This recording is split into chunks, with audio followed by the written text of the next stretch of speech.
So, without further ado, let me introduce myself. My name is Debbas. I'm a PhD candidate in the sweet science of sociology, and I will host tonight's event, and I will also take your questions later on.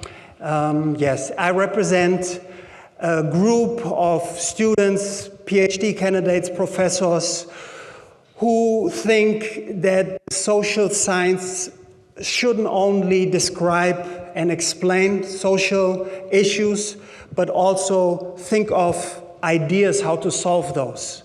You know, either we come up with those ideas or we have others, like in today's case, who will give us their thoughts about that. Okay.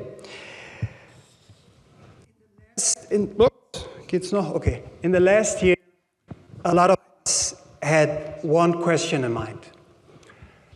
Is there a solution to the conflict between the river and the sea?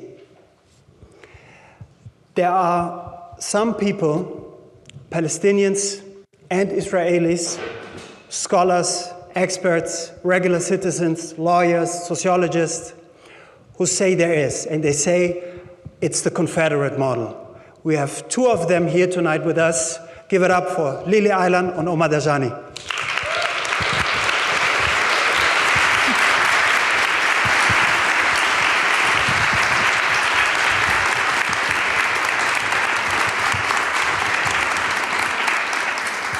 Yes, a warm welcome. Thank you for coming all the way to Potsdam. I believe you have a little presentation for us. Should we just start with that? Sure. Sure. Yeah. So, yeah, is that working? Yes, I think so. Yeah, you can hear me. Okay, awesome. Great. Yeah. Would you like to begin? Sure. So, thank you very much for inviting us, and thank you for organizing this incredible event.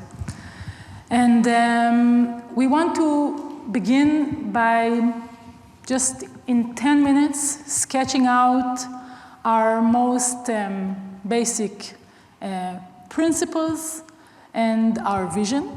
So it will be quick, and we want to leave a lot of time afterwards for questions, discussions, and important issues that will be raised. Before you do that, yeah. I'm super impolite because I haven't formally introduced my guest. I skipped that point. Let me start with you. Dr. Eilan teaches and researches Middle Eastern history as well as history of Jewish-Arab relations at the Center for Transcultural Studies at the Jewish University in Heidelberg. She grew up in Jerusalem and has played a key role in initiatives supporting equal access to higher education for Palestinians. Omar Dajani is the Carol Olson Professor of International Law at the McGeorge School of Law, University of the Pacific. The son of a Palestinian refugee from Jaffa, Omar served as a legal advisor to the Palestinian negotiation team in peace talks with Israel from 1999 to 2001, participating in the summits at Camp David and Taba. Among a lot more things, he also has been a political officer at the UN and has written for outlets like the Washington Post and New York Times. Welcome. Thank you. Yes.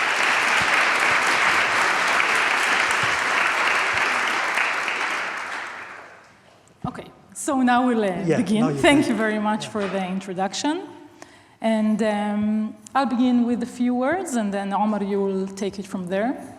And before I talk about our principles, I just want to introduce myself and how I came to this initiative and, yeah, what am I doing here? So the first thing is to acknowledge that we are in the darkest time. The past year and a half have been devastating. The reality of violence, bloodshed, has become our only reality. And in that situation, in which since the Hamas attack and the ongoing war on Gaza and the loss of so many lives, I came out of the deepest despair, As someone who once supported the one state, as someone who has always been involved in initiatives concerning mutual lives of Palestinians and Israelis, I was in my darkest time, and I think that I'm speaking for many of us. So in these times of genocide, of hatred, of violence, I found some hope. So initially, this was something that drew me, right, to A Land for All. Something to give me a way out, a future, right, for me, for my kids. So it's something that is almost completely egoistic. But I can say that I found a home, a political home, and we'll talk about this home and what are its principles, what it's based on.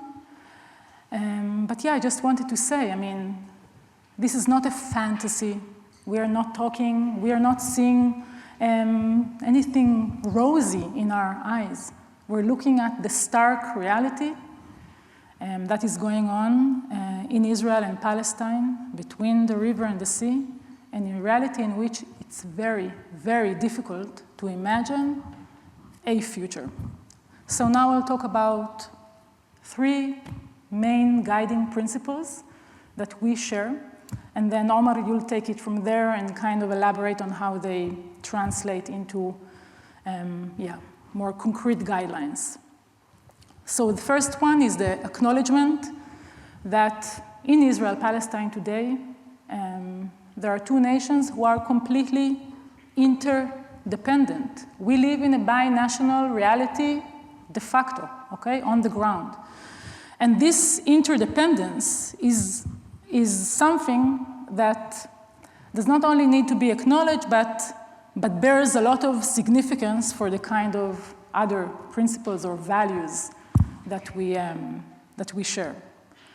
So this interdependence, I mean, relates as well to the question of a future. In a reality in which there are 2 peoples living in this land, living in a binational reality, our, let's say, second principle, when we look at the future, we're trying to imagine a sustainable future. It's a very small piece of land. We don't have a lot of water. Anything about the climate is mutual, and not only mutual, but we are bound together, okay? Epidemics and the rest, which we saw as well during the year and a half. So interdependence, a sustainable future, which we can elaborate on afterwards. And this leads me to maybe our most important principle, which is equality. We are talking about a future that Omar, you'll say more about how it plays out, in which we believe that both people deserve equality, but real equality, with no forms of supremacy, and we'll talk about how this plays out later on. And this kind of leads us to another principle that is both practical and incredibly, it runs deep, right? Which is partnership. And once again, when I say partnership, I'm talking about something that is not a fantasy. It's about how we, in our movement, organization, both what we do, how we do it, but as well what kind of future we are imagining. So partnership means that if we talked about interdependence, about 2 nations that are completely interdependent in the way we live, and we have to imagine and to work towards a future in which we work together to offer all of us a better future. So I think you can take it from here to maybe tell us a bit more about how we are going to do it. With pleasure. I want to join Lily in, first of all, thanking Samuela and Melisa in particular for all of the work that they put into making this event happen. And truly,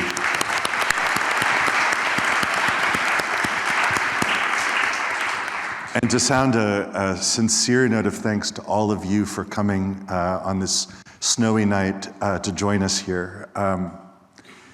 As Samuel mentioned earlier, I worked 25 years ago as a legal advisor to the Palestinian negotiating team in peace talks that were meant at that juncture to end the conflict.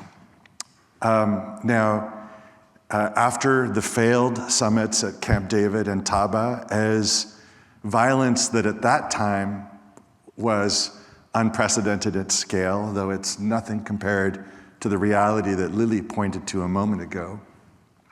As violence at that time was spreading across the country, I received an email from my law school flatmate saying, you know, I wasn't sure that you would succeed, but I didn't expect you to fail so spectacularly. And indeed, we did fail. And while there is a lot to be said about the reasons why we failed at that juncture, I came away from that period struggling with the question of whether the solution that we were working toward at that point, the nature of the two-state solution that was being designed, A, was feasible, could actually be achieved. Could we reach agreement on that in view of our failure to at that point? And by the way, we would fail again in 2007, 2008, and we would fail again in 2014 to try to reach agreement on this. But it wasn't just that we couldn't reach agreement on it. There were deeper frustrations that I felt at that time, that it wasn't responsive to things that were important to me, that it didn't have an answer for Palestinian refugees, that it didn't have an answer that was compelling for how to deal with our shared city of Jerusalem, so central to both people's identities and narratives, that it didn't have an answer that was convincing to many Israelis to the issue of what to do with the settlements. And so over time, I started to think about what a different approach might look like, and was excited when my work on that intersected with the work of a movement of people, Palestinians and also Israeli Jews, who came from a variety of places all across the country, a variety of disciplines. Some of us, like me, were folks who had direct experience in the negotiations in what used to be called the peace process. Some of us were people who had historically been alienated from the peace process. We have a settler among our founding board, our founding members. We have Palestinians from 48, also considered Palestinian citizens of Israel, who had been marginalized from the Oslo process. We have people from refugee camps, not only in Nablus and in Gaza, but also from further afield in Lebanon, in Jordan. We have Mizrahi Jews from development towns inside Israel. And that diversity creates a genuine attention to all aspects of this framework. And I know that we have already taken way more time than Samuel has given us, but let me tell you in just 3 minutes what the framework is, and then we're going to plunge into a lot more detail about its contours. And so the way that I'd like you to think about what we are proposing today is as a two-state solution that can work. Now, the what that can work piece is really crucial. because it speaks to the ways in which this is, in some respects, in between a two-state solution and a one-state solution. So, how is it a two-state solution? What we envisage, consistent with the long-standing international consensus, is that a Palestinian state would be established alongside Israel, with the border between them to be based upon the June 4th, 1967 line. And can I just bring this up? Whoops. And for those of you who are unfamiliar with the map, which I imagine is a very small number in this room, you can see up on the screen what we call the June 4th, 1967 line up there. It's the line that was established in 1949 when an armistice was concluded at the end of the 1948-1949 war. And it's the line that existed until the so-called Six-Day War, the June War in 1967. And so our solution anticipates a Palestinian state being established in the West Bank and Gaza Strip alongside Israel. That's familiar. That's what we've been hearing about for 25 years. That's what we have failed to achieve. How is our approach different? Our approach is premised on the idea that it's not only important to come back to where that border is, what's crucial is to talk about what kind of border it is.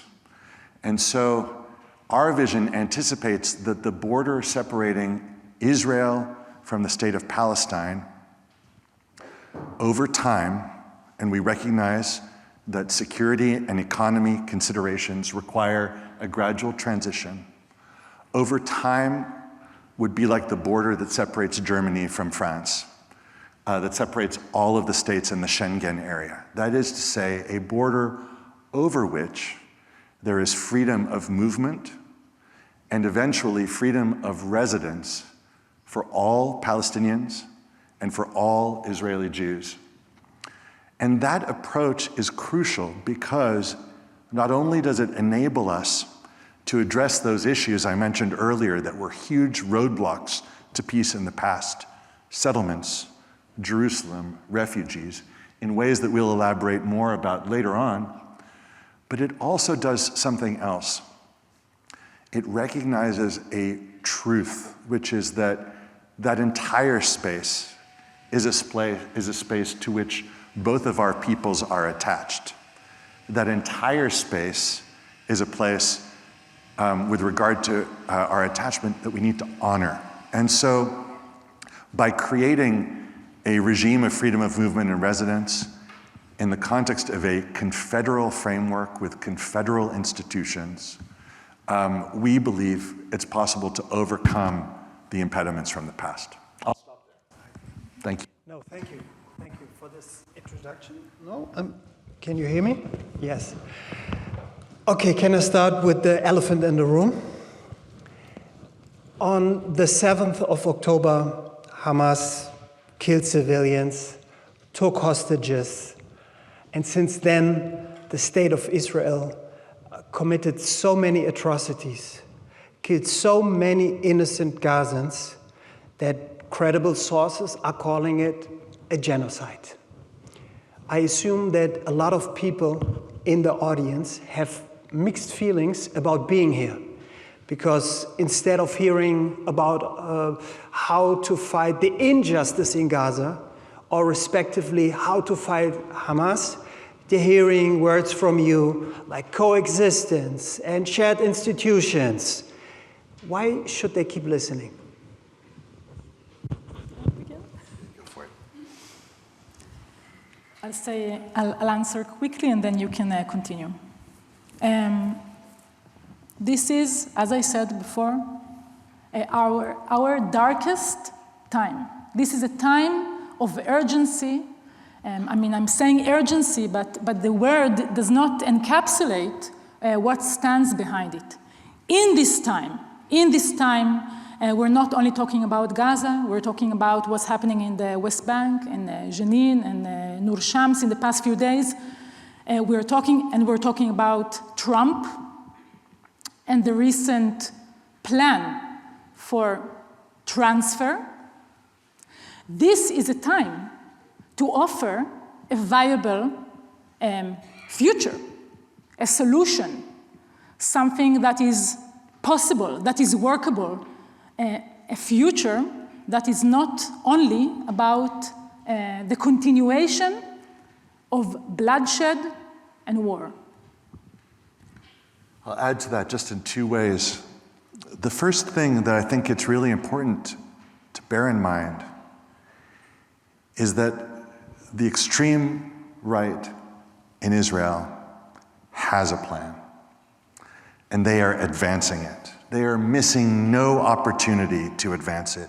And we can see all of the different fronts on which that's happening on the ground in Gaza and the West Bank, and in the other occupied territory known as Washington, D.C. these days. Sorry, that was a bit crass. Keep going, really. Sorry. But it's really crucial that we, Palestinians and Israelis, identify alternatives that are compelling, that give people another horizon. And it's crucial not just to offer hope, but also to offer a program of action. What we are trying to deliver here is a vision so that we can, starting from the end, reverse engineer a process for getting there. Because the process that I worked on in the 1990s and 2000s was one where we didn't have an endpoint. And the lack of an endpoint caused both sides endlessly to distrust the other side's intentions. And one key way of overcoming that is to start by identifying a future that both of us can embrace, that both of us can feel good about. A question that sort of lies beneath a lot of debates on that topic is, who is the rightful owner of the land? You seem to say that we move past this question. Why? Maybe Omar, you start? Sure. Yeah. So I might start by giving just a little bit of family history on this front. My family, as Samuel mentioned, comes from Jaffa, my father's family. Jaffa is in what's now Israel, as you can see on the screen. It's a part now of the amalgamated Tel Aviv municipality, Tel Aviv-Yaffa municipality. But before that, until 1948, Jaffa was the political, economic, and cultural center of Palestinian life in Palestine. It was a vibrant, thriving place. My family has lived there since time immemorial. My great-great-great-grandfather was the Mufti of Jaffa, the highest official in the city. He was part of a delegation to Napoleon to plead with him to spare the lives of the garrison that was protecting the city when the French invaded. We have deep roots in that place, and those roots were severed in the space of a couple of weeks with shelling of Jaffa from both the north and the south by Zionist forces that later would become the Israel Defense Forces. And my family fled from that shelling and were never permitted to return. And so I have a profound sense of connection to this place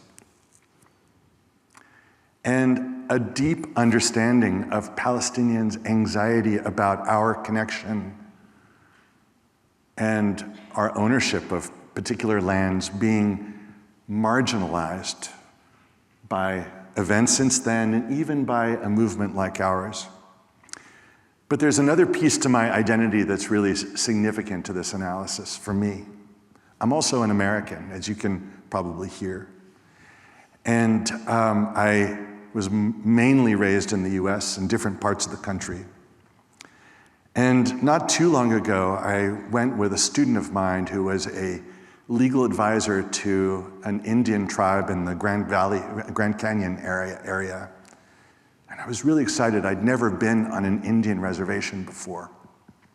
I thought that there would be a sense of solidarity to sets of victims of settler colonialism in conversation,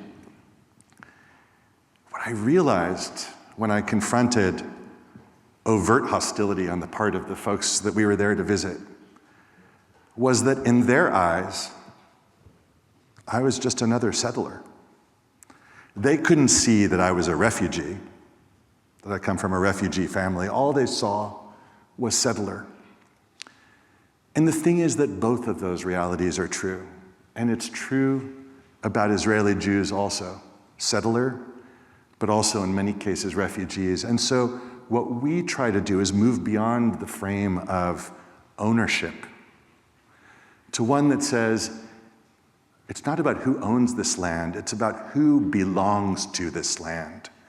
And there is space there on the land and in our hearts for us to recognize that we are both connected to that place. Lily, you? I'll just add something maybe quick, which is in my research, I've dealt extensively with the means and mechanisms of expropriation, confiscation, redistribution of Palestinian lands in Israel, okay? So the question of land and its ownership is actually a question that I think is very important, personally. So I traced owners, land, real estate, and this is all in a rural area where I lived. So all of the stories are very, very personal. If a Palestinian village was there and its villagers, Felahin, fled and were then prevented from return, and then its land confiscated, expropriated, and redistributed. And a Jewish kibbutz settlement was established on it, in which I went to school, right? There is a lot of significance to the question of ownership, because some people still hold their taboo, their deed, the piece of paper that says that they own a big chunk of agricultural land that is still very fertile until today, but that has been expropriated and given to a Jewish kibbutz. So the question of land ownership is very important. It bears significance not only economic, it bears emotional and political significances, and this has to be acknowledged. So it's not that what we are saying, or I am saying, is that the question of land ownership, real estate or land, is not relevant. It's very relevant, and we have to acknowledge it. And for us, as Israelis, this is a huge part of the process that we will have to go through, acknowledging, and then hopefully going through a process that many countries have been to before of reconciliation. It can involve different aspects. It can involve different means. But belonging and owning is not the same thing. So what Omar said about belonging makes what I said much more problematic, because we, as a movement, painfully for some of our Palestinian members, acknowledge the fact that this kibbutz, this Jewish settlement that was established on the Palestinian village, that the people who grew up there, who are already fourth generation, they have a connection and a relationship to this land and to the environment. So that's where it's becoming more complicated, but that's kind of the full answer, I guess. Yeah. Before we move on, I would also not call Indians Indians and say First Americans. That's something that was on my mind. Sorry for correcting you, but I feel like I had to be that person. But, okay, I get it. So you're not the regular one-state solution. You're not the regular two-state solution. Let's start with the two-state solution, with the regular one. After all, the International Court of Justice is still proposing that solution.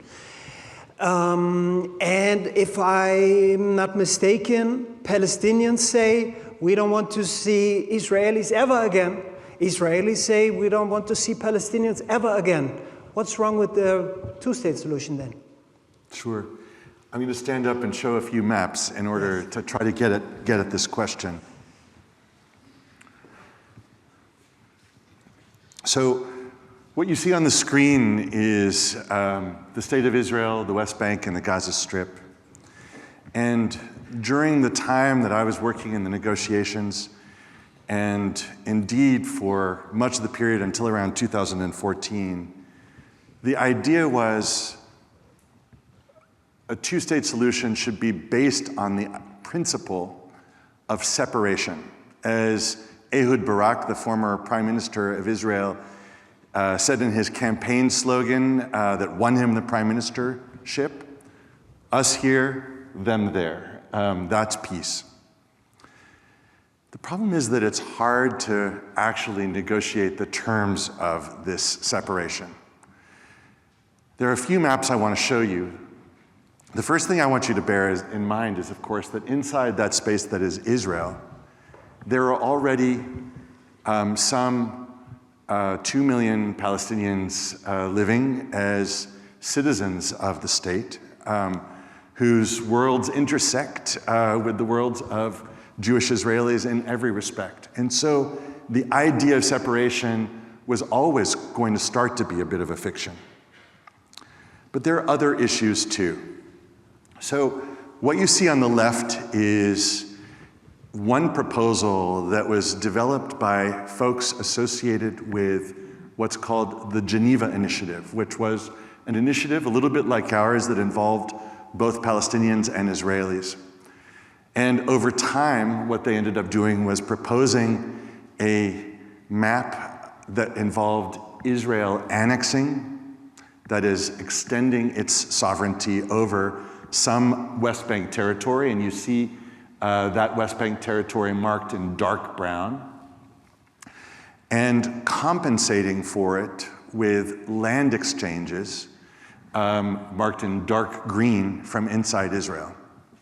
Now, in the negotiations, we never were able to agree on a map of this kind. And a big part of the reason we weren't able to agree on the map on the left is because of the map on the right. Now, I want you to, I realize there's a lot going on this map, but to simplify it with regard to one core thing, what I want you to note is all of the blue areas. The blue areas on this map represent, in dark blue, built-up areas of Jewish settlements in the West Bank, and in light blue, areas of land confiscated by the settlements and included in their planning. In Jerusalem, in the West Bank, including East Jerusalem, there are now some 700,000 Israeli Jews living in settlements. And dealing with that reality, determining how to grapple with the relocation, a word that has been deployed. I think I lost my, can you hear me? Is it back? Okay. Dealing with the relocation of those settlers has been so costly from a security, political, and economic perspective that it's been very, very difficult for successive Israeli governments to greenlight it, and the international community has not pressed them to. And so the settlement problem is one of the issues that we grapple with. But the other piece of the puzzle is that when we look at the map of the two-state solution, what it obscures is past attachment. On the left, what you see is all of the Palestinian villages inside what's now Israel that were forcibly depopulated in 1948. The places from which people like my parents and grandparents came from. And on the right, you see the places where they were forced to locate themselves as refugees. And so part of what we are trying to do is also find a solution to the refugee problem, a way of dealing with the fact that Palestinian refugees don't just want a place to live. If you can hear that, Donald Trump, they want to live in their homes, and their homes are inside the country. Last point, and one last map for now. What you can see here on the screen on the left is the city of Jerusalem. And Jerusalem, as you can see on the right, sits on the border between the West Bank and Israel. And it is a mixed city ethnically, with significant populations not only living alongside each other, but living interspersed, and they move across each other's neighborhoods all day long. And so the idea of separation required taking this city with all of the green areas, which are Palestinian neighborhoods, the blue areas, Israeli settlements, and then the light blue being the parts of West Jerusalem that Israel has controlled. It requires actually building a border through that space. And as those of you in such close, all of you in such close proximity to Berlin can relate, there is something that doesn't love a wall, to quote Robert Frost, but actually erecting a wall in these circumstances is incredibly difficult. And so what our vision undertakes to do is to move away from this idea of separation and instead find ways of achieving partition to sovereignties without basing it on separation. All right. Let's talk about the one-state solution. Famous scholars like Eilan Pape, who else? Rashid Khalidi, Gideon Levy, the late Edward Said, all said what we want is a democratic state, one where Israelis and Palestinians share the same rights, and that's their idea. Sounds good to me. But you say, nope, that's also not what we want. Why? Lily, maybe you say something about this. Yeah.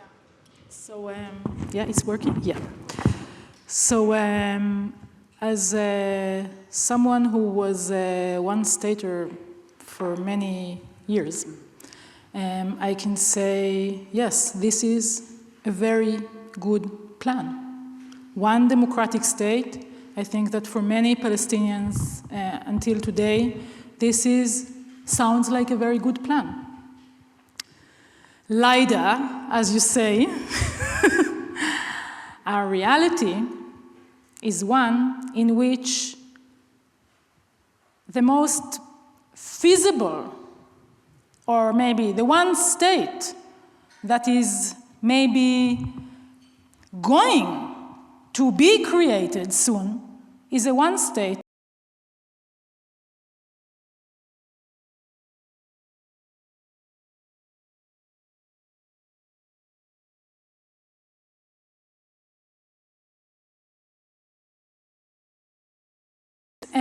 Plans concerning the West Bank and Gaza are plans that up until not a long time ago seemed for the books, not for the practice, right? The one state that we are looking at today in our present situation is one of complete apartheid. So a one state is a good, maybe for some, future plan, but we are in need of a practical and pragmatic solution to our situation right now. That's the first part. The second part is it's about self-determination. Maybe you can say more about it, but I have a state. I'm an Israeli. I grew up in a state with all of the deep meanings of having one.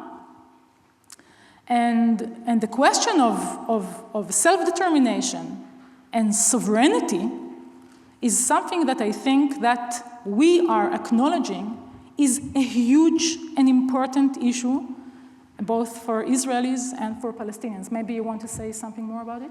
May I add just two things? Briefly. Briefly, sorry. Briefly is not my strong suit, but I will be brief. The first is that just really emphasizing a point that Lily already has made, that we haven't arrived yet at a post-national moment in Israel-Palestine. A single state may be a really fantastic goal to work towards, but in order for it to work, you need a common civic identity. And Palestinians and Israelis are very far from that at this juncture, in the way that they conceptualize who they are. And so one has to be responsive to where they are. But the last thing I'd say is that as a Palestinian, I don't think that we should underestimate how important self-determination really is and what it means, because self-determination means defining for ourselves what our educational curriculum looks like, how we tell our children our own story. It means defining for ourselves an economic framework that is responsive to our own needs. Our economy is 1/30th the size of Israel's. 1/30th. Same population, 1/30th the size. And that means very different economic priorities need to be in place. And so being in a space that centers our experience strikes me as really crucial. Good. Whoops, now it's gone. Now it's totally lost. Wait a second. Let's put this back. Okay, you can hear me? Good. I dug up a quote by the founder of your initiative, Meral, one of the founders. He's Jewish. The other one, Auni al-Mashni, is Palestinian. Meral said after the 7th of October, I am on the side of the occupier. Auni, the other founder, who's Palestinian, he's on the side of the occupied. While I do not deny the responsibility of Hamas and other Palestinian groups for the crimes they have committed, I am deeply convinced that the foundation of all violence, not of some, but of all violence between Israelis and Palestinians lies in what my state and my people have done and continue to do every day. Until we as Israelis correct this injustice, neither we nor the Palestinians will be able to live here in peace. It seems surprising to me as for an initiative that proposes coexistence and peace and we come together, you are quite clear on who bears the weight of causing the conflict. Israelis and the state of Israel. How so? So I'll begin by saying that we are not promoting coexistence. We are talking about a situation in which we are interdependent, which I think is very, very different.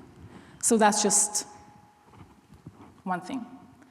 And the second, I'll talk about it through my own experience as an Israeli and my sense of responsibility. So I was taught by my grandparents, people who fled Europe in the most terrible circumstances. One when she was 15-year-old, and the other when he was older after fighting in the woods and losing all of his family. These people who arrived to what became the State of Israel and spent all of their life in being public, so working for the public, they taught me a few very important things. The first is a sense of responsibility for the public sphere. The second is accountability, so taking ownership over this responsibility and over the wrongs that me or others have been doing. And the third is looking for justice. So this is my personal education, which led me as a person to be who I am. And this sense of personal responsibility is first and foremost as an Israeli, as a Jewish Israeli. I have a responsibility over my people, my country. So this sense of responsibility means that I have to be accountable and to acknowledge the reality in which I have a state and Palestinians don't. A state with all of its different mechanisms, and we're not going now into the history of the state, but of its reality. A state that has been occupying or putting on siege the non-state. So this sense of responsibility brings me personally to view my position as Israeli and to view the position of the Israeli state as one which has to be accountable. And while I do not agree with what Meral said, I don't think that all violence is rooted in Israel or Israelis. I don't agree, but we can talk about it afterwards. I do agree with the sense, the deep sense, urgent even, of responsibility over what is public, which in our case is not just Israel.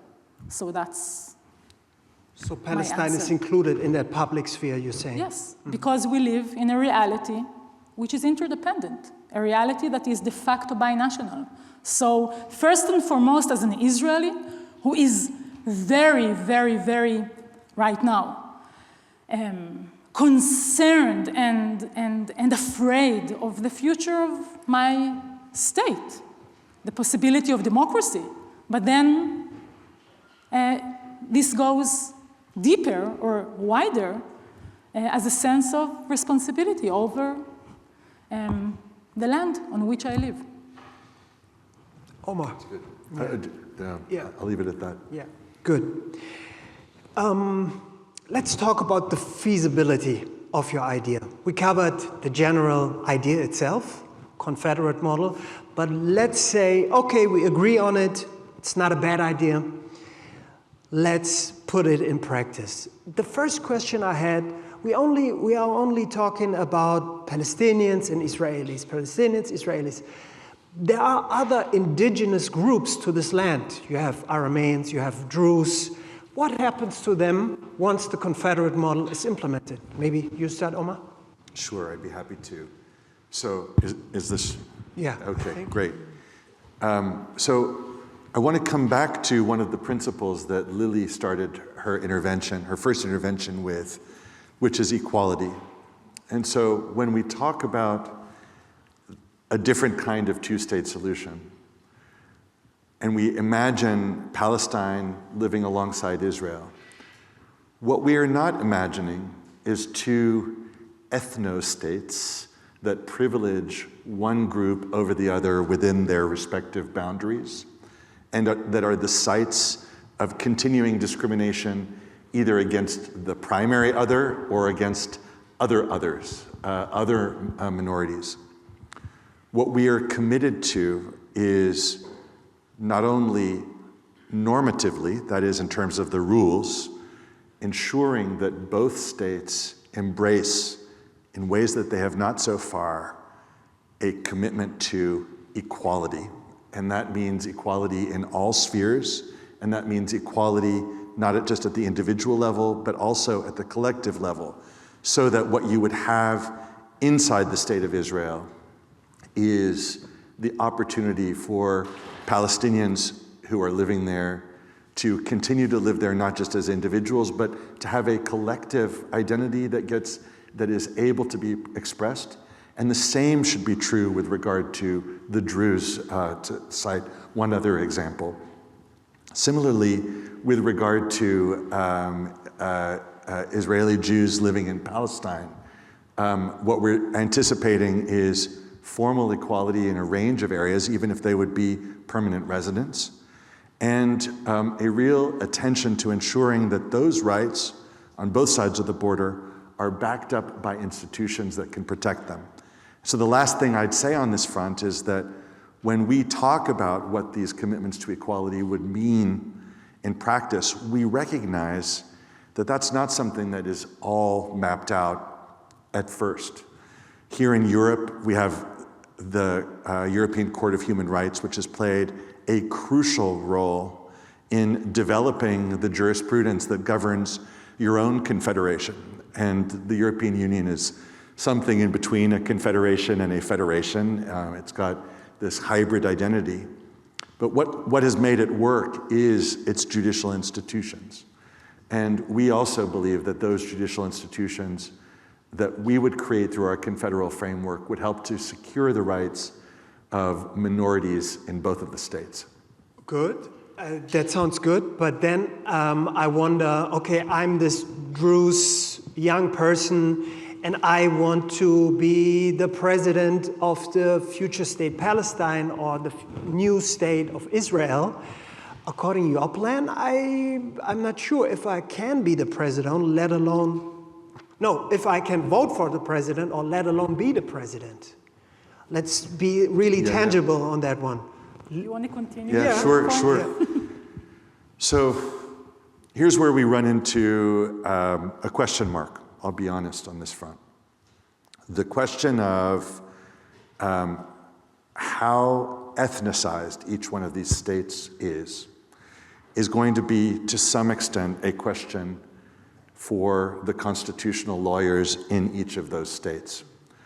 So there will be a baseline that must be respected, and so certain anti-discrimination and equality norms must be observed. But Samuel, you ask a good question. In the future state of Israel, could a Druze be prime minister? And according to the Israeli constitutional system at present, there's nothing that would prevent him or her from doing that. But it might be difficult because he or she would have to pass through the party system. So there may be political challenges, but I don't think there would be constitutional challenges at present. Correct me if I'm wrong, Lili. And if I think about the future state of Palestine, whereas an Israeli Jew as a permanent resident rather than as a citizen of Palestine could not become prime minister or president of that state, a Jewish Samaritan, Palestine already has a Jewish minority in it. There is a Samaritan population that lives in Nablus, one of the cities in the West Bank. And that person absolutely would be entitled under our current law. So I know what I would prefer, which is a framework in which there would be no barriers to being able to achieve high office, but that's something that we would have to grapple with. Since we're here in Potsdam, which is part of the former GDR, what happened after the fall of the wall was that a huge influx, of workforce from Eastern Germany went to Western Germany, to where the incomes were higher back then. Wouldn't this also apply to, let's say, the West Bank? The borders are open. Are you not afraid of a workforce and brain drain towards Israel? Sure. Who will build the West Bank? I would actually be, the reality today, today not, but the reality is that thousands and thousands of workers from the West Bank work in Israel. So I would be actually, I would flip the question and ask, what in the transitional period, how do the different states, or specifically, how does the future Palestine manage to create economic institutions and opportunities that mean that going to work in Israel is not only as unskilled laborers, mainly in agriculture and building, but that there are different mechanisms and ways in which and economic agreements which promise there is no brain drain, that promise flourishing, that promise that workers can go drive half an hour, go to work in Tel Aviv and come back, but that the economy remains, that it kind of flourishes and enjoys the opportunities that exist. This would be my But you haven't answer. worked that out. It's just, you're just basically saying it will be okay, but There's more no? I'm sorry, I'm not meaning to interrupt you. Because why I'm saying this, I'm this IT person from Palestine, and in the first 10 years, the income probably won't be as high as in Tel Aviv. Why would I stay there? Is my question. Yeah, it's a great question. I think there are a few answers to it. So I'll get to your IT guy in just a moment. But the place I want to start is with the distorting effect of occupation on the Palestinian economy. I worked for some years on a project that the US government, through USAID, which is about to be killed off, if it hasn't been already, supported this attempt to develop Palestinian agricultural export capacity because it's incredibly well located for getting organic fruit and vegetables and flowers in the wintertime to European markets, right? So this was regarded by USAID as a great way to enable the Palestinian economy to flourish. We even had in this project an Israeli partner, the Perez Center, that was undertaking to facilitate. And despite all of this work, despite the fact that we had a US seal of approval on the plan, it fell apart. Why? Because all of these fresh fruit and vegetables would be blocked at Israeli ports for security checks, either at the depots leaving Palestine or at the port stations themselves. And they would cease to be fresh by the time they actually got to market. This is one example of very many of the distorting effects of occupation on the Palestinian economy.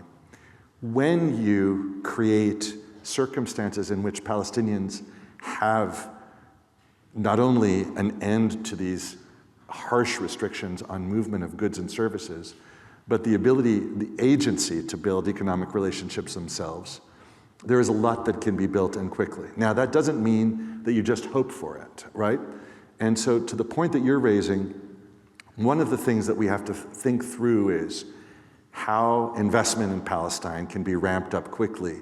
There is a prosperous Palestinian diaspora that can help, but that's not going to be enough. And I think one of the things that we've got to shift in our mind frame is understanding that for Israel too, a prosperous Palestine is worthy of the investment, right? And so we're talking about places that are, from Tel Aviv to Ramallah is a 40-minute drive, let's be honest, right? It's like Potsdam to Berlin. So we're not talking about huge distances. Last point on this front, and to me this is a really important piece. In order for freedom of movement and residence to work, one of the things that we have to work through is how to create a minimum level with regard to social welfare. And one of the things that we have committed to is ensuring that everyone across our homeland, across the space, is entitled to a certain degree of social security and a certain level with regard to health benefits. And that is another really important way of preventing very rapid flows across the territory from occurring. But it's not an entire answer. And I think this asymmetry that you're pointing to is one of the hardest questions for us to grapple with. It's true across every potential peace plan, but it's particularly important for ours. Interesting. Let's look at the situation or the plan from an Israeli perspective. With something really practical. Okay, we have, let's say, Tel Aviv, and now you have an influx maybe of a lot more Palestinians. The question of security is big for a lot of Israeli Jews, I assume. How do you look at that? Lily, you want to start? Yeah, so we're trying, or we're aiming to shift the paradigm in how we talk about security and how we think about security.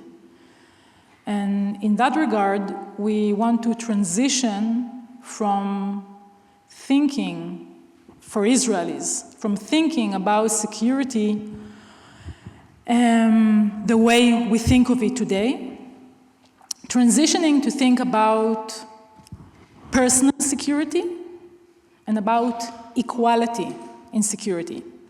So what I mean by that is that we all know that, and most Israeli generals know as well, that security is best attained not by warfare, but by agreements.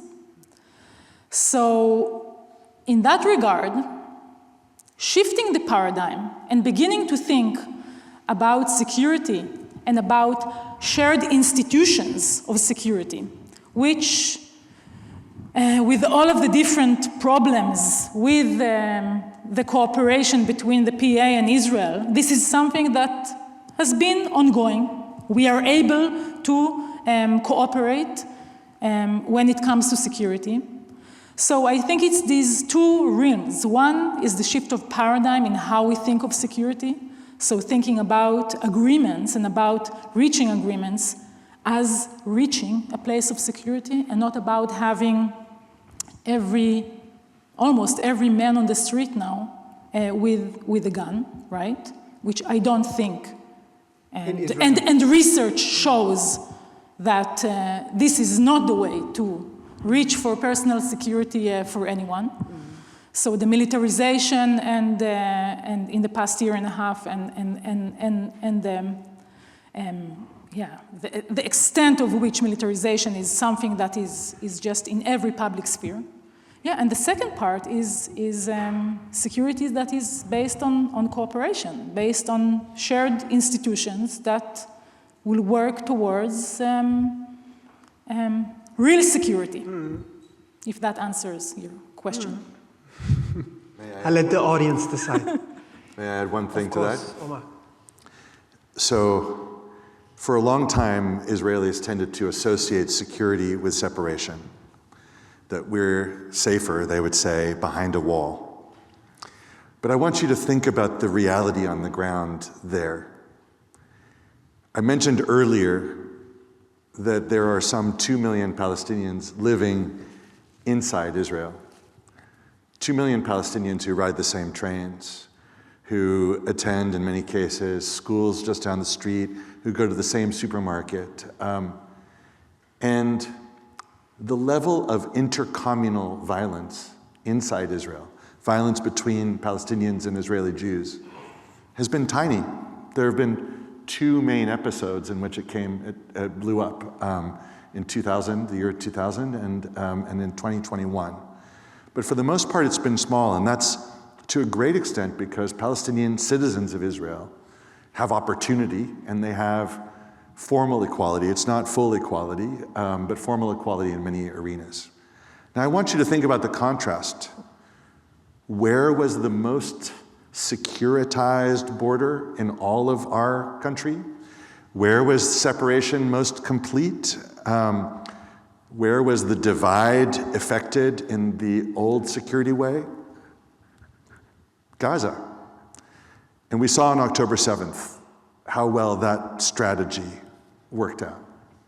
And so separation is not the answer to security. Thank you. That's a good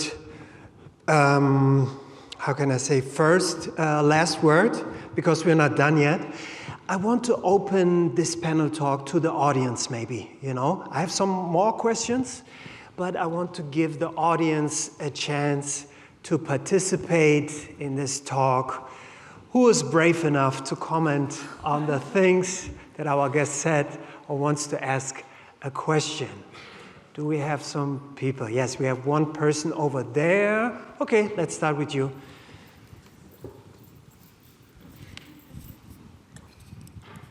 Now, and also, we don't like to give our mics away, so just, yeah, that's very important to us. But yes. Just a short question. I'm not sure if I get the concept right. Saying that it is not more the question who owns the land, but who belongs to the land. We know from the Palestinian side who belongs to the land. There are refugee camps in Syria, Lebanon, Jordan. From the Jewish side, who belongs to the land? Because for now, what we know, just claiming to having the Judaism as a religion means you belong to the land, which means everyone from every part of the world, Canada, Russia, whatever can say, I am a Jew, and that's why I belong to Israel. Is that still the concept? Thank you. Who starts? Sure. The short answer is yes, in a way. Our vision is built on the understanding that these two states, Israel and the state of Palestine, will each be in a position to define their own law with regard to immigration into their countries. And what that means is that the state of Israel would continue to be able to consider itself and to be a sanctuary for Jews who sought refuge. That does create challenges as far as, and who knows where the world goes, as far as the reality of limited space in this country. But there is a flip side to it, which is us recognizing soberly the factors that brought Zionism into existence in the first place, the kinds of fears that were part of what drove people to it. And so part of our accommodation in this framework is allowing each state to define those rules for itself.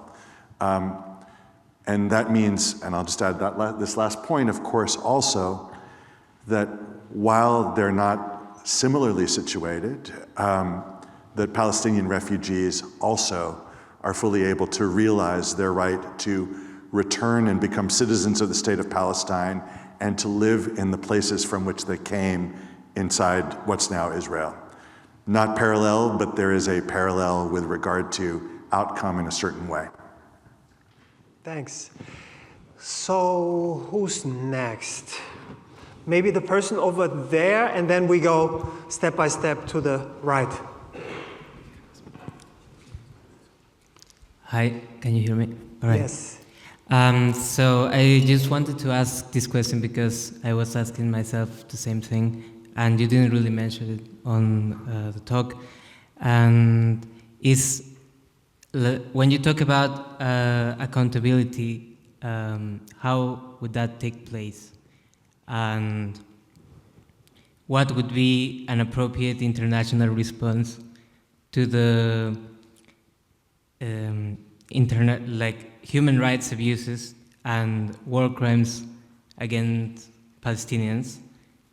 And how could we exert pressure to hold the Israeli government accountable? Thank you for your question. Lily, you start, maybe? No, I'll let Omar. He's yeah? doing, Okay. he's doing Omar, a good job. Yes.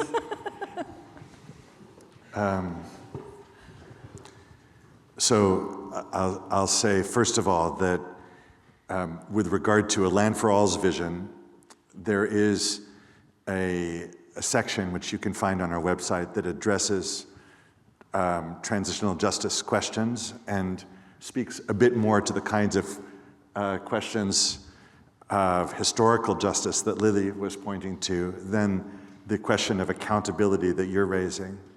So our vision doesn't speak specifically to accountability questions, but let me speak to them, not representing a land for all, but I think representing what I suspect is a consensus among a substantial portion, if not all, of the people in it. I think all of us believe that accountability is crucial, that it's really important through vehicles like the ICC, through mechanisms inside individual states, to the extent that they're willing to assert universal jurisdiction, and within other kinds of bodies, within the United Nations system and otherwise.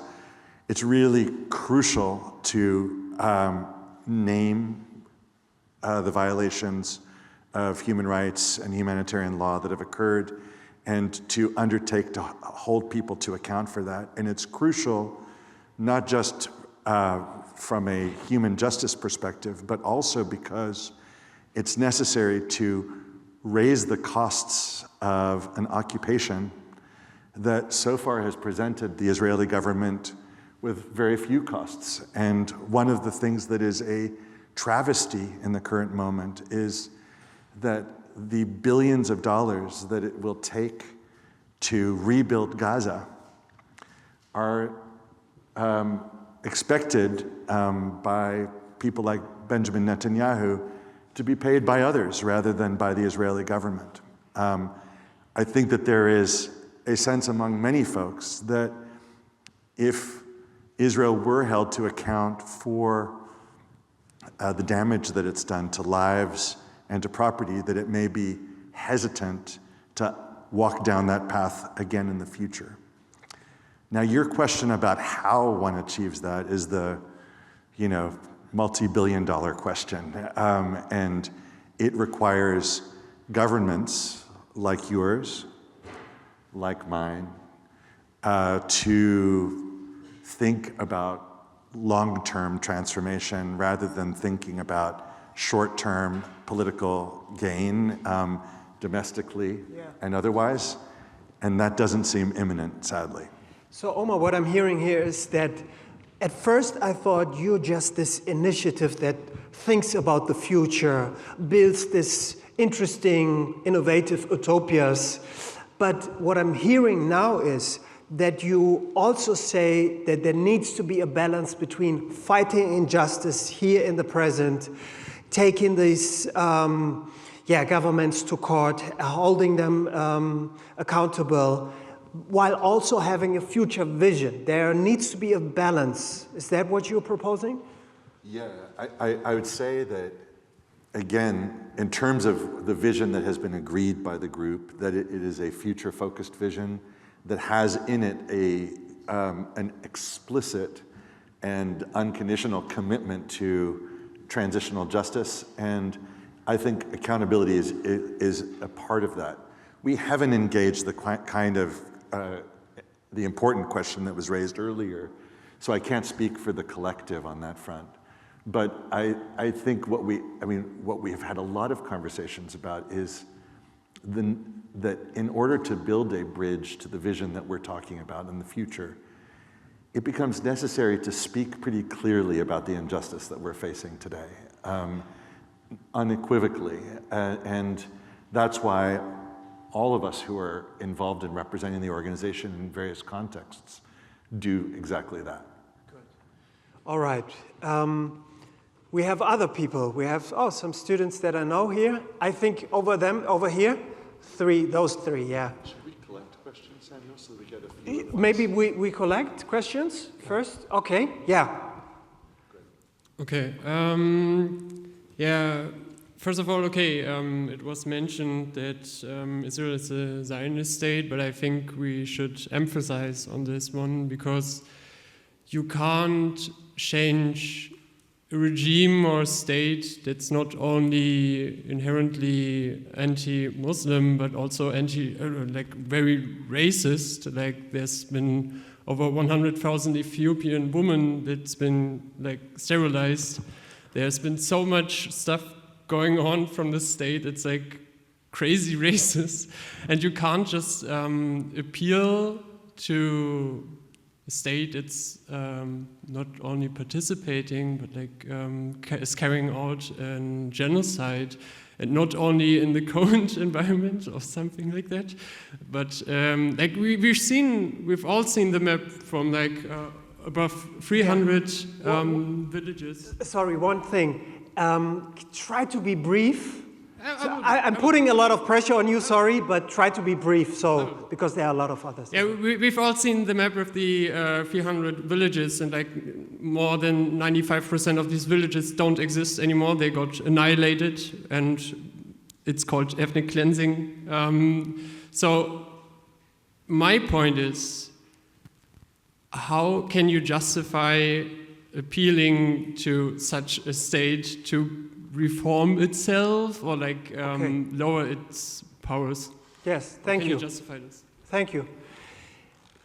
First, we gather some other questions, right? That's what you proposed. I think, Kimo over here. Sorry. Simo, sorry. Okay, so my question would be, since we know the significance of Israel in that region of the world, is Palestine going to be also like an accomplice into these like war crimes that Israel is also committing in other parts of the world? So are you telling us that Palestine is going to cross the border from victim to like also like war criminals? Is this what we are fighting for? Is this what we are here for, to witness how Palestine is going to be this powerhouse, become like this oppressor too? Okay. Thanks. My question is that we talk about Israel as a state often, but we don't talk about the non-state actors that are committing these violent crimes, such as the soldiers who go above and beyond what Israel asks for when they are trashing houses, when they are occupying land, when they are raping women. So how do we take civilians who offensichtlich, who openly will not accept a two-state solution, and convince them that this is the answer, and convince them that this is peace, and we want to have this open border agreement and stuff like that? Because how I see it currently is that the government will introduce this plan that you guys have proposed, but how do we convince the people that they want this plan? So you talk about the settlers, basically. Yeah, if we look at apartheid South Africa, there was a lot of work that was done towards achieving democracy before we just introduced a plan. And a lot of these questions that my fellow students are asking were questions that were considered before creating a solution. I do understand that this is a time of urgency and we do need to come up with a solution soon, but it needs to be a thought-through solution rather than something that hastily is put in place. Good. Okay, thank you for your point. Good questions from the audience. Should we start with those three? Sure. So I'll begin with what I can answer. There are some questions that I can't answer right now, and maybe we can continue talking afterwards. I would love to continue the discussion. I'll begin with the last question. It's a very, very, very crucial question that we are asking ourselves and we are dealing with nonstop. And it's actually made of two components, if I understood what you're saying correctly. One is the gradual process. So how do you, what is the process? And what is it going to look like? And what's the timeline? Because it's urgent. And the second was, I think, a very important question as well concerning Israelis, and specifically settlers, and specifically settler youth, hilltop. How do you bring on board people into this process, people who have structural privileges and who are used to having these structural privileges, and people who cannot conceive of such a solution or a future. For them, what we're discussing is an abomination of me as an Israeli, right? I mean, I am going to be their worst enemy before any other Palestinian, right? For talking and bringing out these kind of solutions. So for the first aspect, the gradual aspect, it is necessary. What you're saying is crucial. Our societies are in such a situation in which to enforce bottom-up solution tomorrow would be probably deadly. However, our societies are in such a dire situation in which all of the polls and all of the information that we know about what people think of each other, and in which, at least as an Israeli, I can say, there is no politician who is offering any kind of way out, any kind of plan, that what we are saying is yes, it has to be gradual, but yes, a solution, a policy solution, has to be pushed forward and pushed forward now. So not enforced, no, this will not work. And as you said, ideas of democracy are not something that you can just drag people into. And concerning, and that kind of connects to how to bring around people who are objecting these ideas. And I think that in our movement, as Omar said before, we have settlers who are dealing with these questions a lot and who are dealing with these questions inside their own societies. So the question of violence in the West Bank by hilltop youth, so it's structural, of course, and it's not just random youth, no, but is a question that many people are dealing with so kind of inside, right? Because it's a question of violence that affects not only Palestinians, let's put it this way. So the short answer would be that it's interconnected, that gradual processes, that bringing different figures from these communities and putting them on board, not selling, but giving, showing out, what this plan has in for them. I think that would be our way around it, and it would take time, definitely. Maybe I'll let you go on with a... Try to be brief. Yes. Yeah. Sorry. Time is ticking away, but it's very interesting. It was a very good question. Sorry. So yeah. Maybe the other questions were excellent as well. Maybe yes. I'll let you. Do I have time to add a few words, or a few words? Okay. All right. Few words. Few words. Okay. Let me say two things. Number one.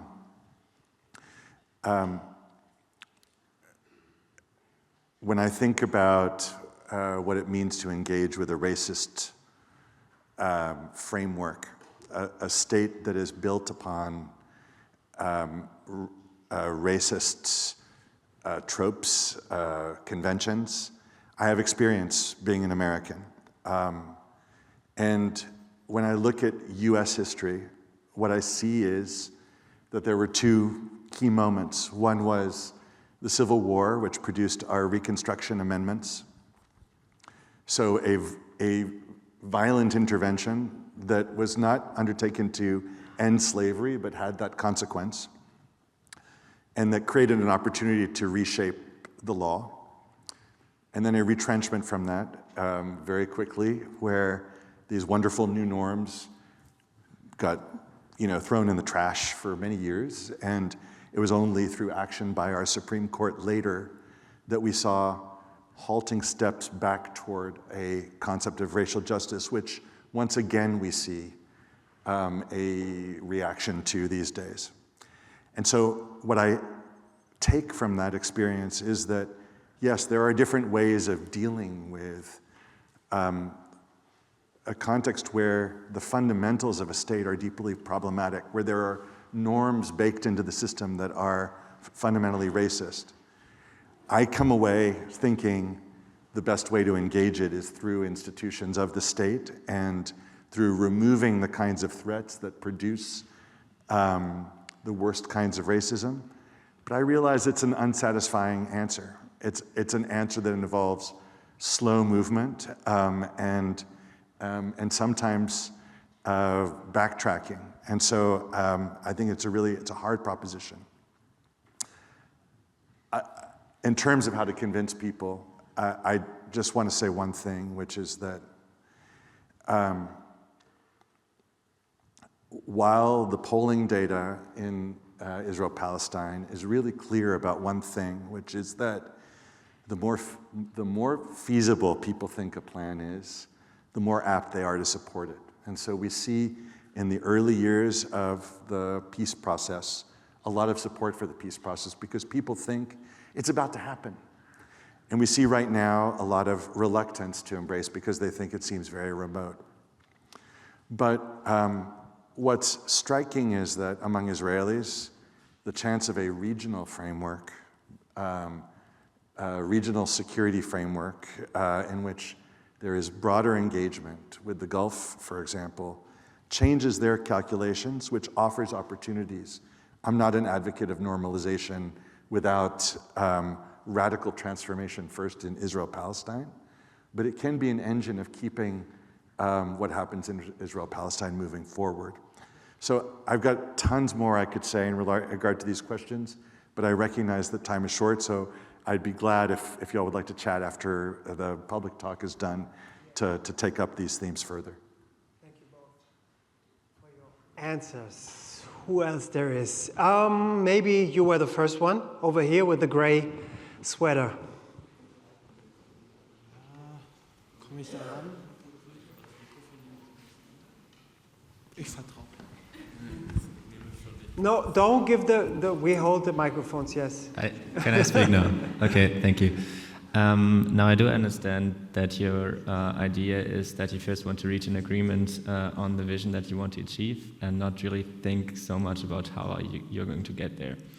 But looking from a more realist perspective, I can't help but wonder how on earth you're going to convince some crucial players to agree to this plan. Like, there's the radical right in Israel that is now stronger than ever with the backing from the new US administration. And there's also Hamas, which is a terrorist organization backed by Iran. How are you going to convince these players to essentially back off and agree to this plan? Thank you. One more over there. Thank you. I wonder, I think we all agree that we must not allow a terrorist organization to administrate, to govern a piece of land after war. And I wonder, what is your vision for the post-war governmental structures in the Confederate state, especially in Gaza? So these are questions about the tangibility, I think, about how the feasibility, sorry, that was the word. How do we continue with this idea that sounds good to some people? What are the steps in 5 years? What needs to happen now, tomorrow, the day after tomorrow? Like, how can we make this, like, flesh it out a bit? Right? Am I getting the gist of your questions? Yeah. One more? Okay. Bartosz. Oh, we have you, but we're getting to you guys. Okay, so this is a question from the Zoom transmission. The question is, are you from Alpha already in talks, in active talks, or have been in talks with political parties or politicians in Israel or Palestine? And are there, what I will add is, are there forces in these political systems which seem to be supporting or seem to be thinking positive about those kind of ideas? Finally, an easy question. Should we, okay, let's stop there for a moment. You can? Okay. We had some intense hand raising over there.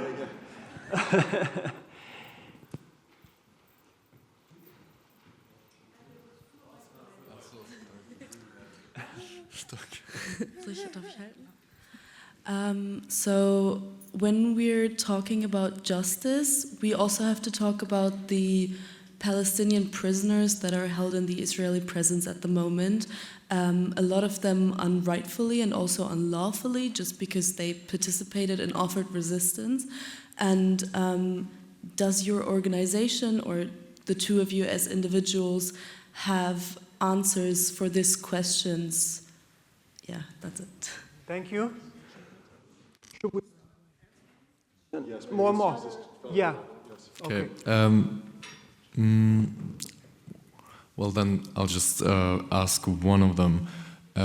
I would maybe ask for a bit more clarification on your stance on the right to return, because you've mentioned in just one single sentence that there would be some kind of right of return.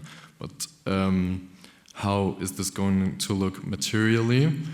Are people that were ethnically cleansed in 1948 just going to show up on a doorstep of a settler, show them their keys, show them their deed, and the settler is going to be like, sure, I'll leave my home that I've maybe been in for the last 4 generations. Is this not going to cause even more frustration, even more displacement, quote unquote? Good question. Shall I begin? Okay, all right. So let me start with the realist. You raise a crucial question. And as a realist, I think that you're appropriately turning our attention back to places like this, Germany, and places like the United States. I don't think Israel will change course based on a sense that peace is beautiful, or because our vision is compelling with regard to issue A or B. I think Israel will change course when it concludes that the costs associated with the status quo are greater than the costs of taking this other direction. And so what that means is that either there has to be transformation on the ground, and I hope that that's not what's required. I hope that further horror on the ground is not what will alter these calculations, though it may be that that's how this plays out. It may be that years more of the kind of horror that we've seen already in the Gaza Strip, that's beginning in the West Bank, that could spread inside Israel, will be the thing that in 5 years brings about a sense of enough. That's what I hope is not the case. I think the question then becomes to what extent other states, the international community, provide incentives. And the incentives can be both positive and negative. And we see on the negative front advocacy among many Palestinians for boycotts, divestment, and sanctions. And they see that as a way of increasing the costs associated with the occupation.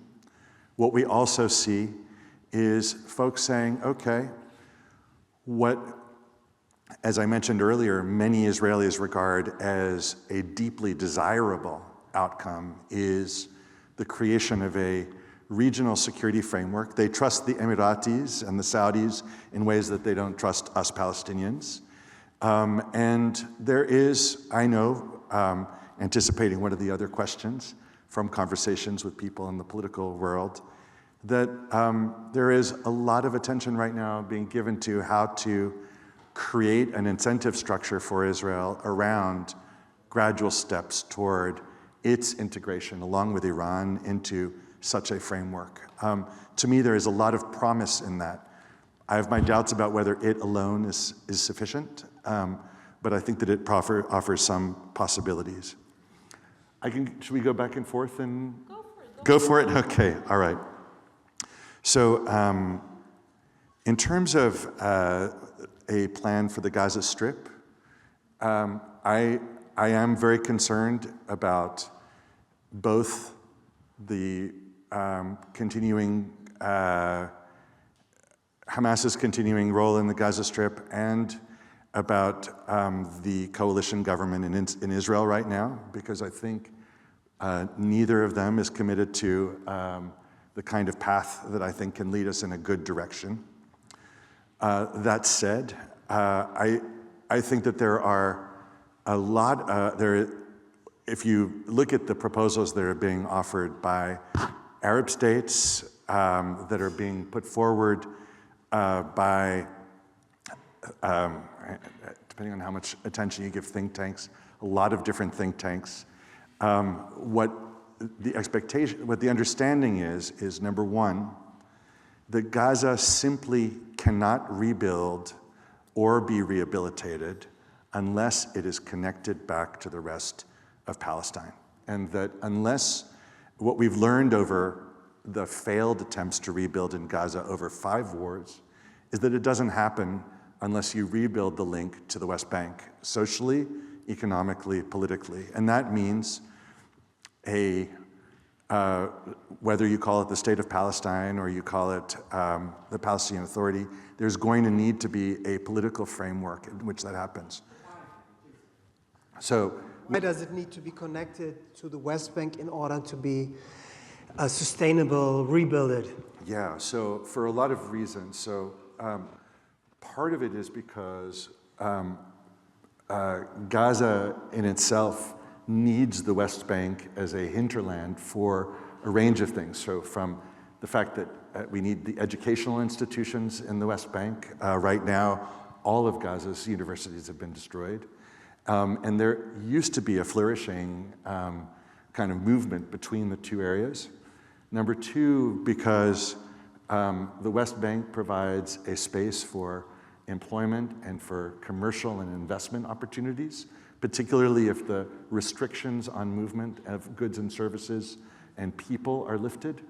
So that's really important. And then finally, what we need is an overlay that the international community regards as legitimate. And so what I heard in your comment are doubts about the extent to which the international community would engage with Hamas. And I think that those doubts are well-founded.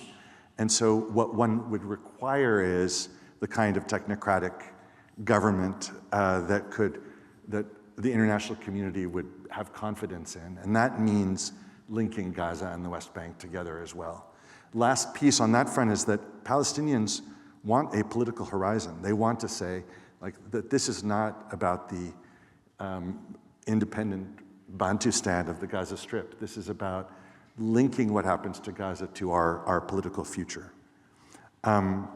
Political parties and politicians, yes, we are engaged with people in a range of Palestinian political movements, including Fatah and the PFLP and some of the more left-leaning factions in Palestinian political life. We've had conversations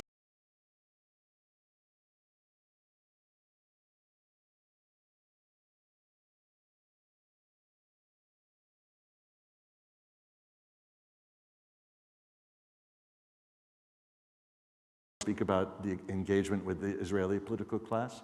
And the same goes, I think, for the engagement with Israeli politicians. So there have been some politicians who have been open to our ideas and have been in direct contact and an ongoing contact.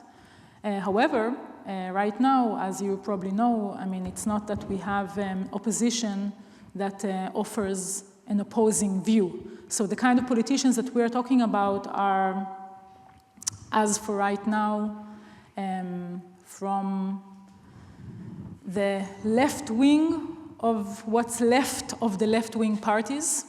We are in a very difficult situation. But these are people who are committed, who are open, and more importantly, in Israel, this is not only politicians, but people who were generals in the army who are open to our messages, and other different political figures who are engaging in a conversation with us. So definitely not from the coalition, but from other, what's left of the left parties, indeed, yeah. And actually, this weekend we'll be at the Munich Security Conference. We are presenting to a group of a cross-section of high-level Israelis, Palestinians, and folks from a range of other governments, including your own. And so, and we presented in September on the margins of the General Assembly 20 foreign ministers from across the Arab world and Europe, not including Germany, which wasn't present that day. You should speak to your government about that. And so there is a real effort to reach beyond the usual conversations to reach policymakers. And we've been in Washington and Brussels as well. Yeah. You talked about German policies, or not policies, but you talked about the foreign ministry. What message would you have for the foreign ministry? Because you said they were not present, and the situation, some say, is they're not doing a good job, some say. Do you have, if you could speak to the German foreign ministry, what would you say? Well, first of all, you have elections, right? I mean, you are yourself in a political situation that is unprecedented and extremely volatile. So, I mean, before even going, and of course, the question of Israel-Palestine, I'm sorry, I jumped in. Please. The question of Israel-Palestine. So before we have a message, we need to put it up front, right? I mean, Germany is in a very critical political situation right now. Yeah. The question of Israel-Palestine has nothing to do with its current political crisis, but has been playing a very central role in, or maybe central role in the inability to have all kinds of political discussions. So that's just, putting it out there. The question of Israel-Palestine has been very, very present.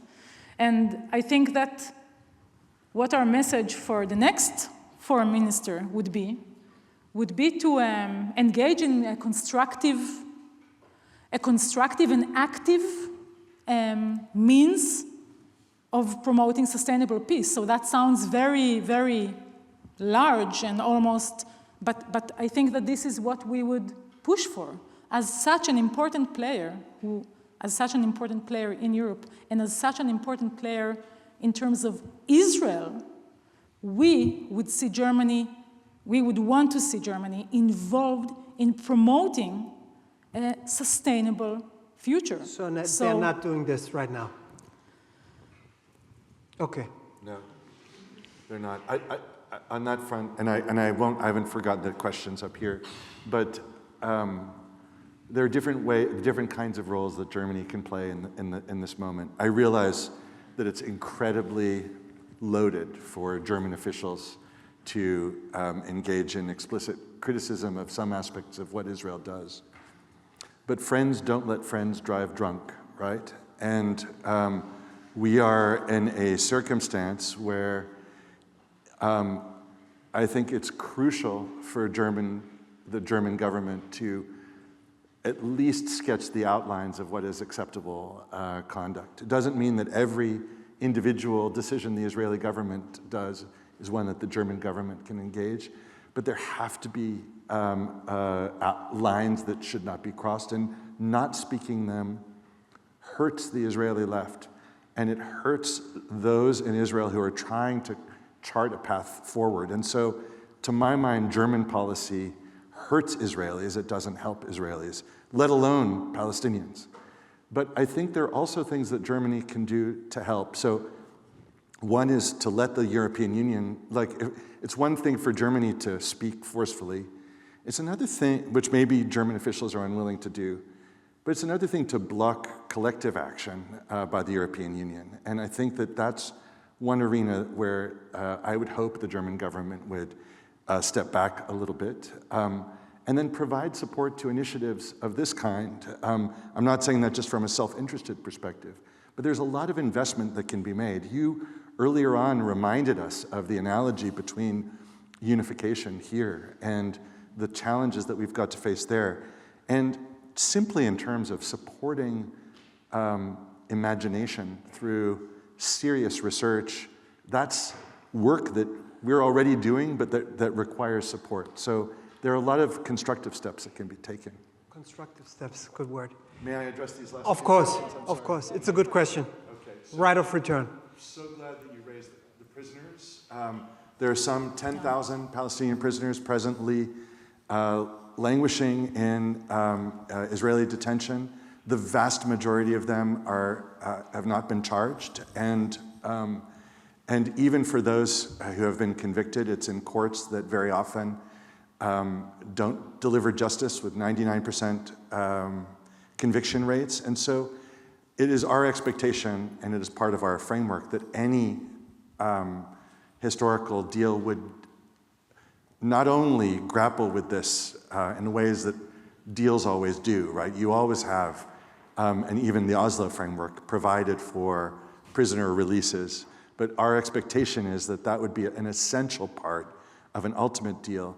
But recognizing the trauma that mass incarceration, mass detention represents for Palestinians, I think for many of us in A Land for All, this is something that requires a very, very urgent response. And so while it's not at the core of where our advocacy is, I think it's where a lot of our hearts are. Because we have a number of former prisoners on our board, this is something that we get pretty exercised about. Your founder was in prison for 10 years, right? Well, precisely, Auni was in prison, precisely. Right of return. A Land for All is different from all of the former approach to the two-state solution insofar as we take refugee rights seriously. What that means is that we recognize Palestinians' attachment to the places inside Israel that they came from, that we have embraced a framework of freedom of movement and residence that will allow Palestinians to make their homes in these places, and that we also embrace a framework for transitional justice that would allow, in some cases individually and in some cases collectively, for mechanisms of compensation to come into place, and in some cases also restitution. But two really big caveats, maybe three. Number one, we embrace a principle, which is that historical injustice be remedied without creating new injustice. And that principle is really elastic. What it means in practice is something that will have to be addressed in different ways in different contexts. If you think about the many different places in which confiscation of land occurred and the different moments in which it's occurred, there are going to have to be different answers to how to remedy that. In some cases, leaving people where they are. In other cases, such as some of the hilltop youth settlements, not doing that because those people are violently campaigning against Palestinian lives and security. So it's a hard question that requires a lot of work to come up with what is just in individual cases. Number two, what we certainly do not imagine is that Palestinian refugees are given a lump sum and said, hey, go find a place to live. That is a recipe for disaster. And so we've had some serious work done thinking about how refugee repatriation has worked successfully in other contexts. And it would have to be done with attention to rebuilding communities. And so it's not just about individuals going back to their lands. Where our house was in Jaffa is a vacant lot right now, and it's worth $14 million, according to an assessment that was done recently. But I don't think it's right for my family to claim that land. I would say that something like that would be done, that would have to be part of a collective trust, that we don't want to replicate the class structure that existed in 1948 as we think about justice going forward. So I'm giving just one example of the hard issues that we've got to grapple with. I would think that what we would need to do for refugees is think about how to build on the communities of Palestinian citizens of Israel to create connection so that they have a place to land. And then the very last thing that I would say is that justice will be incomplete. And I am pained to say that, but it is a reality. What do you mean by that? Which means that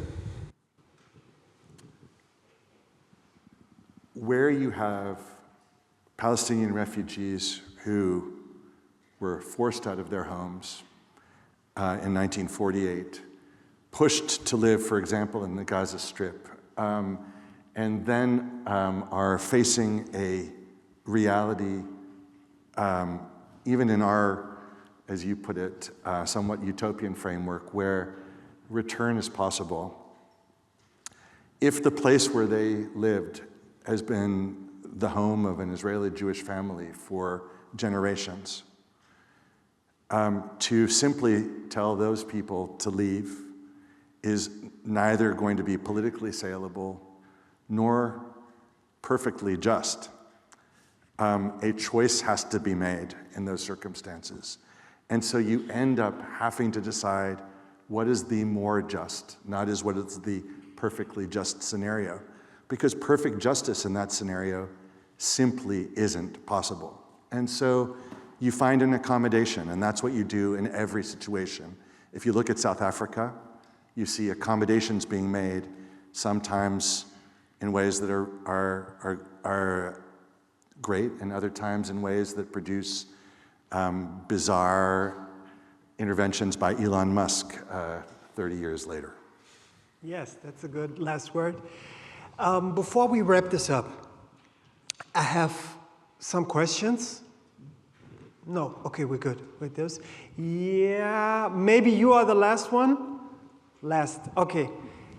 Yeah, over there. Mm-hmm.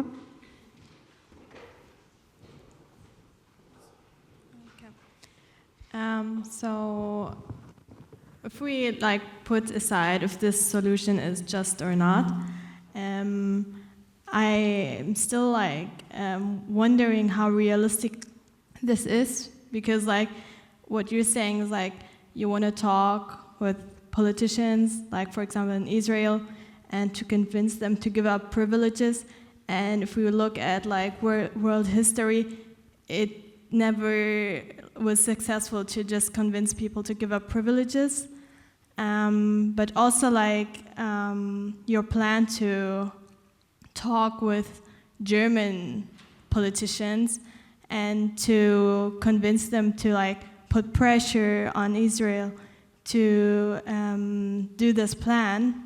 I mean, I also don't know how realistic this is, because we already have the UN and we already have the International Court of Justice that led long legal procedures with the result that the wall in Israel is unlawful, with the result that all the settlements are unlawful, and Germany is partner and signed the UN Charter.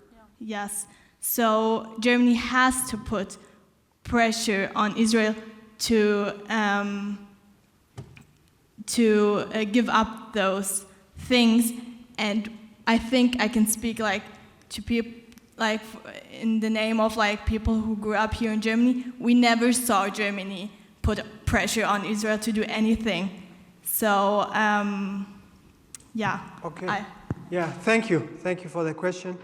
But I could answer that question because I was listening to what you just said. I think what he said was make it unprofitable to oppress people. Was that something in that direction you said? And give an incentive. Incentive. So, can I just say something quickly? The reality is changing as we speak, right? I mean, we are talking about a political world in which right now there is an imperial plan to transfer all of the population of Gaza, and I don't know what to do there, right? So we are talking about a political world and a political map that is constantly changing in a very frightening and surprising way. It's changing in a frightening way, but it's changing. So what we're trying to say is, yes, you're right. Of course, you're right. There are no reasons for anyone, and especially not for the government of Israel right now, has no reason to come on board with our plan.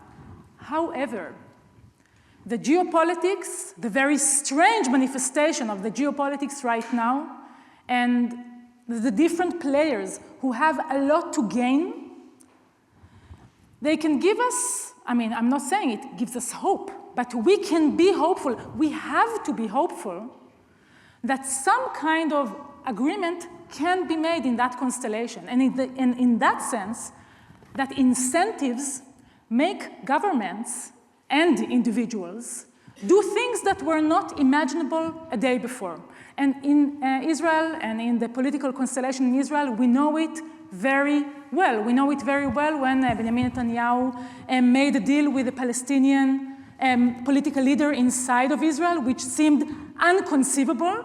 It doesn't matter. The story then, of course, got more complicated. But what we know is that we cannot assume that the political situation right now is what we cannot project on tomorrow from this political situation, mostly for the bad.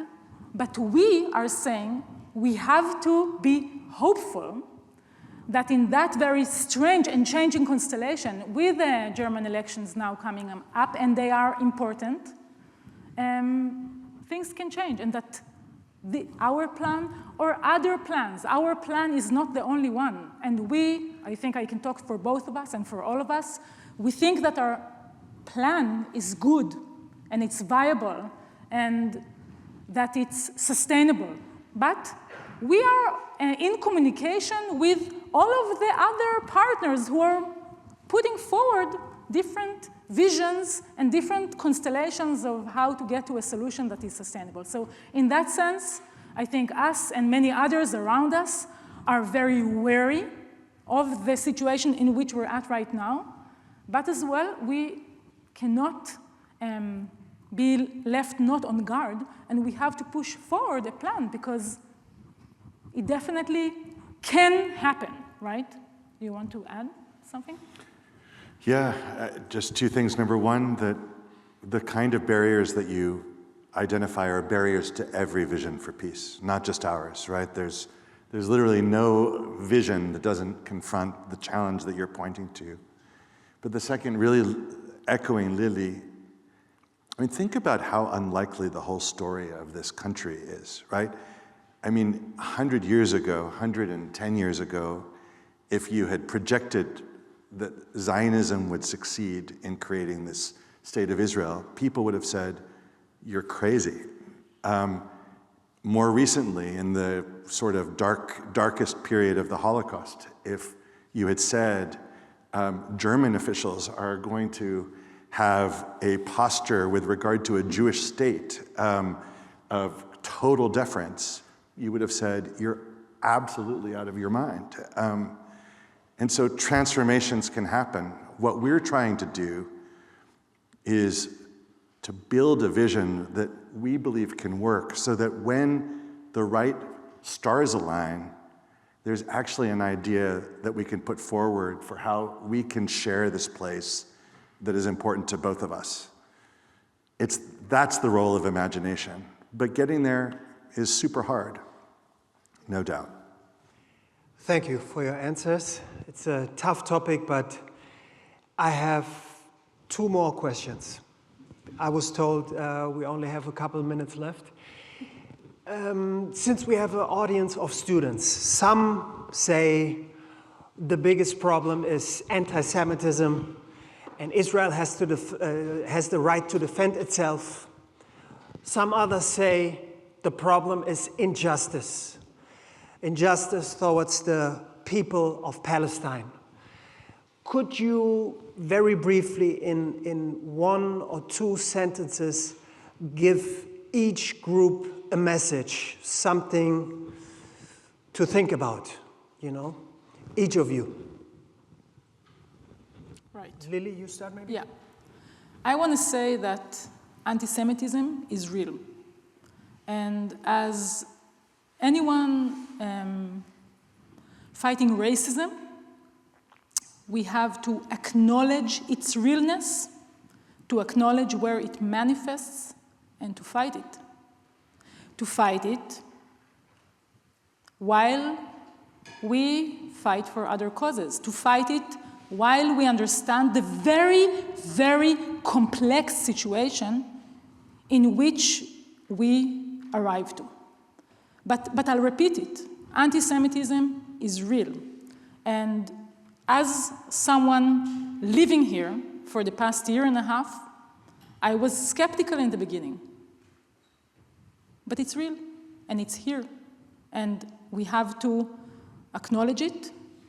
We have to analyze the larger structures, but we have to acknowledge it and to fight it. So that would be what I would want to say about anti-Semitism here in Germany. Omar. So I agree with everything Lily said. I would add in regard to that issue that there are real definitional issues that must be grappled with, and the divide between legitimate challenges to what Israel does and to the Zionist enterprise more broadly, and anti-Semitism is one that I think needs a lot of attention. And it's become a big issue in the US. I know it's a big issue here in Germany, and it's a conversation that needs to continue robustly because it helps no one to mischaracterize certain things. It does a disservice to the reality of anti-Semitism that Lily pointed to, and prevents a robust critique of Israel. But I would also say, for those of you who are engaged in advocacy of Palestinian rights, more power to you in all of the different ways that you are pushing for that. There is nothing inconsistent between advocating for justice for people right now, advocating for an end to the carnage, to genocide, to ethnic cleansing in the present, and embracing a vision for the future that is inclusive and respectful. And what I would urge you to think about, coming from someone who, it's been a while since I was in your shoes, but I nevertheless improbably still remember what it was like, to bear in mind that sometimes ideological purity can be an impediment rather than a vehicle for achieving transformation. And I would, to the extent that you feel comfortable with it, without discouraging your activism, also really ask yourselves, how is what I'm doing affecting change? That lens, I think, is really important. Thank you. Can I just add something? Yes. Which I left out. Of course, I mean, I didn't mention it because I think this is, I hope, obvious here. But anti-Semitism is real and Islamophobia is real. And in this country right now, these two things are being played out against each other in such a tragic way, not only here, of course. And so what I would say is we have to acknowledge the reality of racism, or the reality of hatred for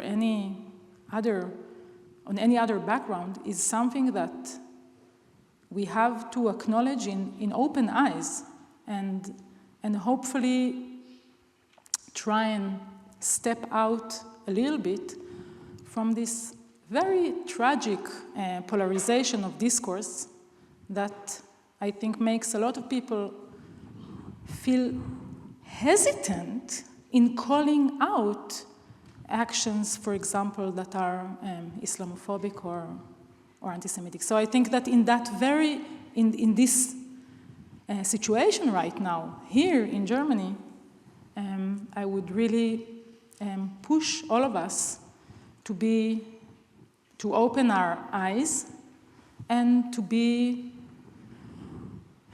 brave in terms of how we look on the reality. I like that. Be brave. Okay, give it up for our guest.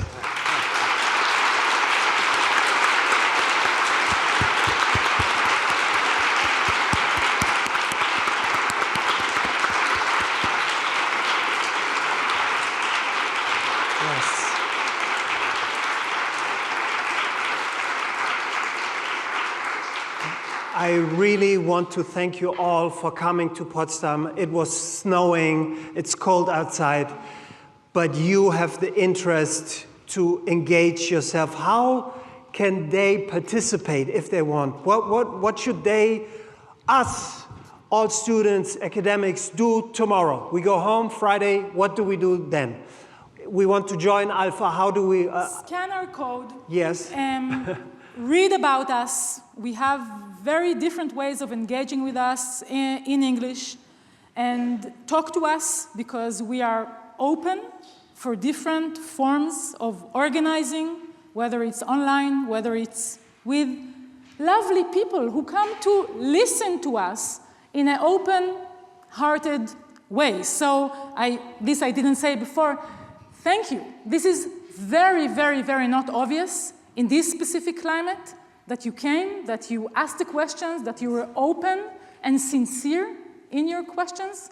So this is very, very special and not obvious. And that's what I would kind of advise you to do. Look us up, connect with us, and online we have a lot of different ways of engaging with us and doing things, yes. Organizing. Thank you. The last thing, people say, I think your generation is called Gen Z, I'm not sure, that they are lazy and everything, but we had a team of students, of undergraduates, bachelor students, who helped us so much. Vivian, Emma, Leander, Ayse, who else? Bartosz, Hannah. Did I forget someone? Sophia. All of you, thank you so much. If you want to participate in our next project, talk to us. There's the email address. And get home safe. Thanks a lot. This is not, like Lily said, this is not obvious. Thanks a lot to our guests and to you. Thank you. And to you, Samuel.